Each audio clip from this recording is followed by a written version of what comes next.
নমস্কার, কেমন আছেন সবাই? মিস্টার মিসেস দত্ত খুঁটিনাটি ব্লগে আপনাদের অনেক অনেক স্বাগত।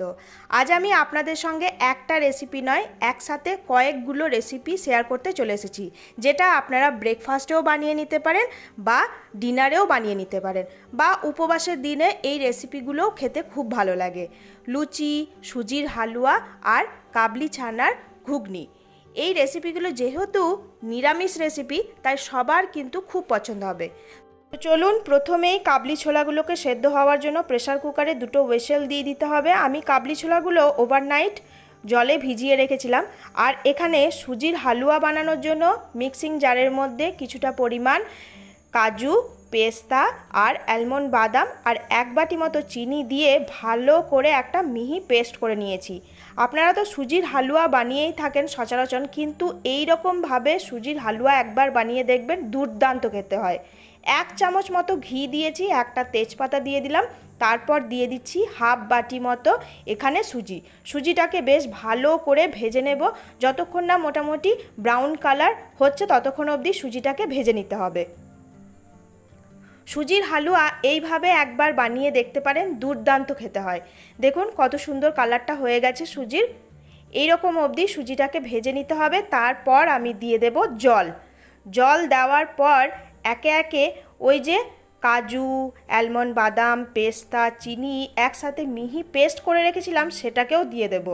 এই রকমভাবে কি কখনো আপনারা সুজি বানিয়েছেন? যদি বানিয়ে থাকেন তাহলে আমাকে অবশ্যই জানাবেন।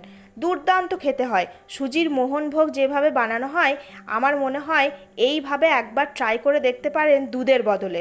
দুধ দেওয়ার ফলে অনেকের কিন্তু অ্যাসিডিটির প্রবলেম হয়, কিন্তু এটার মধ্যে কোনো রকম প্রবলেম হবে না। একদমই 1 চামচ ঘি দিয়ে এইভাবে সুজির হালুয়া খেতে কিন্তু দুর্দান্ত হয়।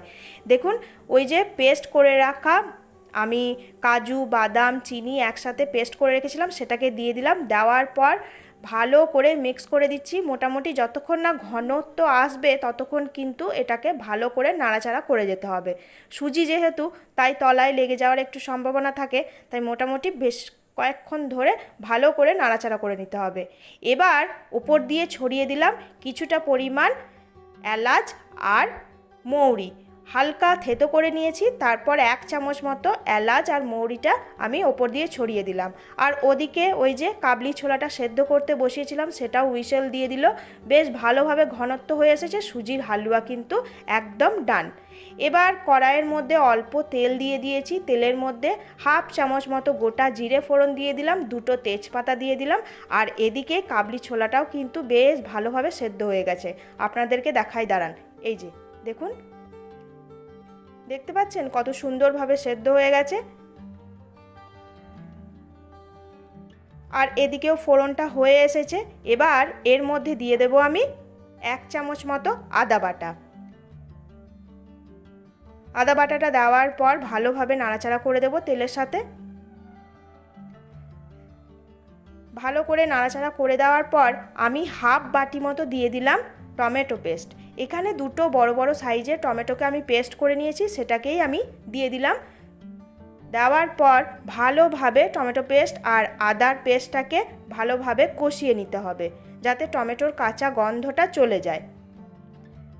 এবার আমি দিয়ে দিচ্ছি 1 চামচ মতো কাঁচা লঙ্কা পেস্ট, বা কাঁচা লঙ্কাটাকে হালকা থেতো করেও আপনারা দিতে পারেন, বা আপনারা চিড়েও দিতে পারেন। আমি যেহেতু এখানে সব কিছু পেস্ট মশলা ব্যবহার করছি, তাই কাঁচা লঙ্কাটাকেও আমি পেস্ট বানিয়ে দিয়ে দিলাম। সব কিছুকে ভালোভাবে এইভাবে কষিয়ে নিচ্ছি। দেখুন ওপর দিয়ে কিন্তু তেল বেরিয়ে এসেছে। এবার আমি রোজকার যে গুঁড়ো মশলাগুলো থাকে সেগুলোই দিয়ে দিলাম। হলুদ গুঁড়ো, লঙ্কার গুঁড়ো, ধনে জিরের গুঁড়ো আর স্বাদ মতো নুন। ধনে জিরে কাঠখোলায় হালকা নাড়াচাড়া করে সেটাকেই গুঁড়ো করে রাখি। আপনারা তো জানেন আমি এই মশলাটা প্রত্যেকটা রান্নাতেই ব্যবহার করার চেষ্টা করি। নিরামিষ রান্নায় খুব ভালো টেস্ট আসে। সব কিছু মশলা দেওয়ার পর ভালোভাবে কষানো হয়ে গেছে। দেখতেই পাচ্ছেন কত সুন্দর ওপর দিয়ে তেলটা বেরিয়ে এসেছে। এতেই বোঝা যায় মশলা খুব ভালোভাবে কষানো হয়ে গেছে। আর এদিকে সেদ্ধ করে রাখা কাবলি ছোলাটা, সেটাকে আমি এবার দিয়ে দেব। কাবলি ছোলাগুলো খুব সুন্দরভাবে সেদ্ধ হয়েছে, সেটা তো আপনাদেরকে দেখালাম। আর দেখুন কত সুন্দর গোটা গোটাও আছে। এইরকম কাবলি ছোলা রাখলে তবেই কিন্তু কাবলি ছোলার ঘুগনি বেশ ভালো টেস্ট আসে। খুব বেশি গলে গেলে কিন্তু ভালো লাগে না। মশলার সঙ্গে কাবলি ছোলাটাকে ভালোভাবে এইভাবে মিক্স করে দিচ্ছি। মোটামুটি 2-3 মিনিট মতো ভালো করে নাড়াচাড়া করে মিক্স করে দিতে হবে। আজকে তো কাবলি ছোলার ঘুগনিটা নিরামিষভাবে বানালাম, সেটা তো আপনারা দেখতেই পেলেন। আর আমার চ্যানেলের মধ্যে কাবলি ছোলার ঘুগনি মাংস দিয়েও বানানো আছে, সেটা আপনারা চাইলে চেক করে নিতে পারেন। আর কাবলি ছোলার ঘুগনিটা দেখুন কত সুন্দর গ্রেভি গ্রেভি হয়ে এসেছে, একেবারে নিরামিষভাবে বানিয়েছি। এবার ওপর দিয়ে ছড়িয়ে দেব ধনেপাতা।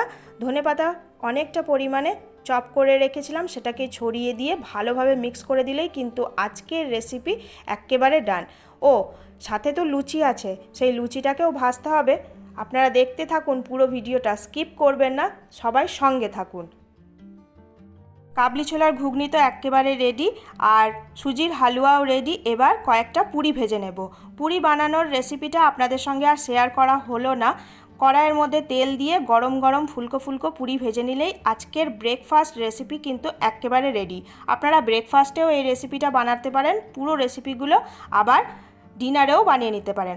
আজকের এই পুরো মেনু কেমন লাগলো সেটা অবশ্যই কমেন্টে জানাবেন। যদি ভালো লেগে যায় তাহলে অবশ্যই আমার চ্যানেলটাকে সাবস্ক্রাইব করতে ভুলবেন না। সবাই খুব ভালো থাকবেন, সুস্থ থাকবেন, টাটা।